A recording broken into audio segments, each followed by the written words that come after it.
اللہ اکبر اللہ اکبر اللہ اکبر لا الہ الا اللہ۔ السلام علیکم ورحمۃ اللہ وبرکاتہ۔ نحمده ونصلی علی رسولہ الکریم، اما بعد فاعوذ باللہ من الشیطان الرجیم، بسم اللہ الرحمن الرحیم۔ شہر رمضان الذی انزل فیہ القرآن، صدق اللہ العظیم۔ عزیز دوستو اور بزرگوں، رمضان المبارک کی مبارک اور باسعادت گھڑیاں جاری اور ساری ہو چکی ہے۔ ہم رمضان المبارک میں بعافیت اور بسلامتی داخل ہو چکے ہیں۔ یہ اللہ تبارک و تعالیٰ کا ہم پر بے انتہائی کرم ہے کہ سامنے رمضان المبارک کے موقع پر روزانہ آپ کی خدمت میں جتنا قرآن پڑھا جاتا ہے، تراویح میں جتنا قرآن پڑھا گیا ہے، ان آیتوں کا خلاصہ روزانہ آپ کی خدمت میں پیش کیا جائے گا۔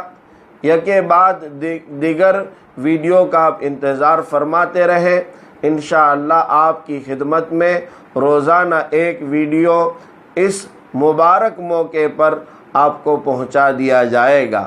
آپ خاص کوشش یہ کریں کہ اس ویڈیو کو آگے پہنچائیں اور لوگوں تک قرآن کریم کی تعلیم کو زندہ کرنے میں ساتھ دیجیے۔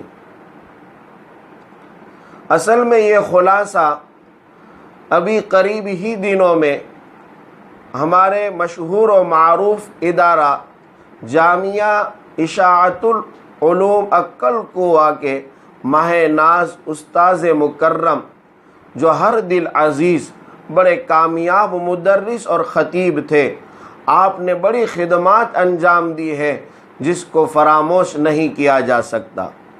ایک مرتبہ میں مہوا والوں کے ساتھ ایک سفر میں گیا۔ صورت میں حضرت مولانا محمد غلام وسطانوی دامت برکاتہم سے ملاقات ہوئی۔ حضرت نے کہا کہ عقل کوہ ضرور جانا، اور آپ نے حضرت مولانا عبد الرحیم صاحب فلاحی رحمۃ اللہ علیہ کو فون کیا کہ مہمان آ رہے ہیں۔ پورا دن ہمارے ساتھ رہے اور اس طرح سے پورا دن گزارا کہ ہمیں ذرا بھی احساس نہیں ہوا کہ یہ اس ادارے کے بڑے اولیاء کے اساتذہ میں سے ہیں اور بڑے ہی ماہ ناز یہاں کے استاذوں میں سے ہیں۔ بالکل بے تکلف ہو کر پورے مدرسے کا ہمیں معائنہ کروایا اور ساتھ میں رہے۔ تب سے حضرت سے ایسی والہانہ محبت ہو گئی کہ اتنے بڑے عالم ہو کر یہ سادگی ہے اور یہ تواضع ہے۔ تو حضرت نے اپنی زندگی میں جہاں قرآن کریم کو تراویح میں ختم فرماتے، وہاں آپ ہمیشہ تراویح کے بعد جتنا قرآن پڑھتے اس کا خلاصہ لوگوں کے سامنے پیش کرتے۔ جب آپ کو یہ دل میں شوق ہوا کہ یہ خلاصہ میں اکیلا ہی بیان کرتا ہوں، کیا اچھا ہوئے کہ اس کو قلم بند کر دیا جائے اور پوری امت تک اور علماء اور جتنے بھی تراویح پڑھانے والے حفاظ ہیں ان تک پہنچا دیا جائے۔ یہ آپ نے ارادہ کیا اور آپ نے سب چیزوں کو نقل کیا اور لکھا، اور پھر ہمارے حضرت مولانا غلام محمد وسطانوی دامت برکاتہ نے اللہ تبارک و تعالی آپ کی عمر کو دراز فرمائے اور آپ کا سایہ عاطفت ہم پر تادیر قائم فرمائے۔ خادم المساجد والمدارس ہیں، حضرت کی جو خدمات ہیں وہ پوری دنیا میں عیا اور ظاہر ہے۔ حضرت نے پوری کتاب کے چھپوانے کا جو ہے اپنے اوپر ذمہ لیا اور یہ کتاب چھپی۔ الحمدللہ یہ تقریباً آج سے 22 سال پہلے لکھی گئی، آج سے 22 سال پہلے لکھی گئی، لیکن اب جب حضرت کی انتقال کی خبریں ایسے وقت میں آئی جب کہ لاک ڈاؤن کا دور چل رہا ہے اور حضرت کے جنازے میں بھی پہنچنے کا ہمیں وقت میسر نہیں ہوا، اور نہ جا سکے، لیکن ہم گھر رہ کر دعا کرتے ہیں اور کرتے رہیں گے کہ اللہ تبارک و تعالی حضرت مولانا عبدالرحیم صاحب کو غریق رحمت فرمائے، ان کے درجات بلند فرمائے۔ تو ان کی اصل میں یہ کتاب ہے جس کا نام ہے تحفہ تراویح۔ یہ کتاب ہے تحفہ تراویح، حضرت نے لکھی ہے۔ اس کا روزانہ آپ کے سامنے ایک درس ہم پیش کریں گے، آپ سماعت فرمائیں اور دور اور دیر کے لیے آپ ہمارا ساتھ دیں کہ یہ پہنچے ہر امتی کے پاس۔ آج کا بیان پہلے سوا پارے کی تلاوت پر مشتمل ہے، یعنی سورہ فاتحہ اور سورہ بقرہ کی 174 آیات۔ سورہ فاتحہ کو عام زبان میں الحمد شریف بھی کہتے ہیں۔ یہ سورہ اگرچہ سب سے پہلے نازل نہیں ہوئی، لیکن تلاوت اور کتابت کے لحاظ سے قرآن مجید کی سب سے پہلی سورت ہے۔ سورہ فاتحہ ایک دعا ہے جو اللہ تعالیٰ نے بندوں کو سکھلائی ہے، یعنی سورہ فاتحہ بندے کی جانب سے اللہ تعالیٰ کے حضور میں ایک دعا اور ایک درخواست و اپلیکیشن ہے، اور پورا قرآن اللہ تعالیٰ کی جانب سے اس دعا کا جواب ہے۔ بندہ دعا میں کہتا ہے، اے میرے رب مجھے صراط مستقیم، رائٹ وے یعنی سیدھا راستہ بتا۔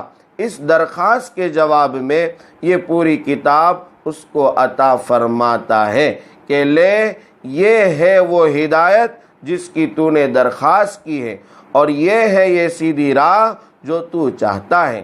اس کے بعد سورہ بقرہ شروع ہوتی ہے۔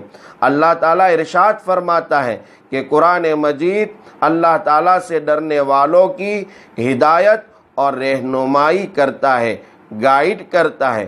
یہ ہدایت ان لوگوں کے کام نہیں آئی جن میں ہدایت حاصل کرنے کی خواہش اور طلب نہیں ہے، پس وہ گونگوں اور بہروں کی طرح محروم رہتے ہیں۔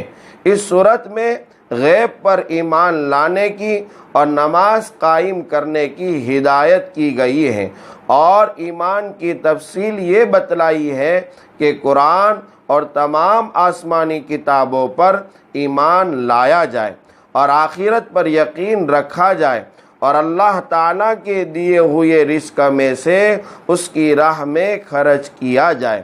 منافقت سے منع فرمایا گیا، دوزخ کے عذاب سے ڈرایا گیا، منکروں کو دوزخ کے عذاب سے ڈرایا گیا ہے، اور مومنوں کو یعنی ایمان والوں کو جنت کی خوشخبری دی گئی ہے۔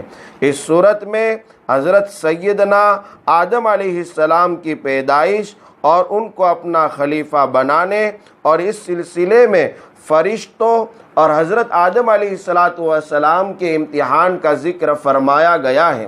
اللہ تعالیٰ کے حکم سے فرشتوں نے حضرت آدم علیہ السلام کو سجدہ کیا، لیکن ملعون ابلیس نے سجدہ کرنے سے انکار کر دیا، جس کی وجہ سے وہ راندائے درگاہ ہوا، یعنی اللہ کے مبارک دربار سے اسے نکال دیا گیا۔ پھر اس لعین نے حضرت آدم علیہ السلام اور حضرت حوا رضی اللہ عنہا کو طرح طرح سے بہکانا شروع کیا، یہاں تک کہ حضرت آدم علیہ السلام اور حضرت حوا رضی اللہ عنہا سے نادانستہ طور پر چوک ہو گئی، اور وہ جنت سے زمین پر اتار دیے گئے۔ انہوں نے توبہ کی جو اللہ تبارک و تعالیٰ نے قبول فرمائی۔ اس کے بعد حضرت موسیٰ علیہ السلام کا ذکر ہے کہ وہ کوہ طور پر گئے تو ان کی عدم موجودگی میں ان کی قوم نے بچھڑے کو اپنا معبود بنا لیا، پھر بھی اللہ تعالیٰ نے ان کو معاف فرما دیا اور ان کو من و سلوہ کی غذا یعنی خوراک عطا فرمائی، اور ان کے 12 قبیلوں کے لیے 12 پانی کے چشمے معجزہ کے طور پر عطا فرمائے۔ لیکن حضرت موسیٰ علیہ السلام کی قوم یعنی یہود نہایت ناشکر، سرکش، گستاخ و منافق ثابت ہوئے اور نتیجتاً عذاب میں گرفتار ہوئے۔ اس کے بعد حضرت ابراہیم علیہ السلام کی عظمت کا ذکر ہے۔ وہ اپنے رب کی ہر آزمائش میں کامیاب ہوئے اور انعام کے طور پر ان کو اللہ تبارک و تعالیٰ نے سب لوگوں کا پیشوا یعنی امام بنایا۔ پھر اللہ تعالیٰ نے ان کے اور ان کے بیٹے حضرت اسماعیل علیہ السلام کے ہاتھوں خانہ کعبہ کی تعمیر کرائی۔ اس مبارک موقع پر حضرت ابراہیم علیہ السلام نے اللہ تعالیٰ سے دعا کی کہ ان کی اولاد میں ایک ایسا نبی پیدا ہو جو ساری دنیا کو ہدایت کرے۔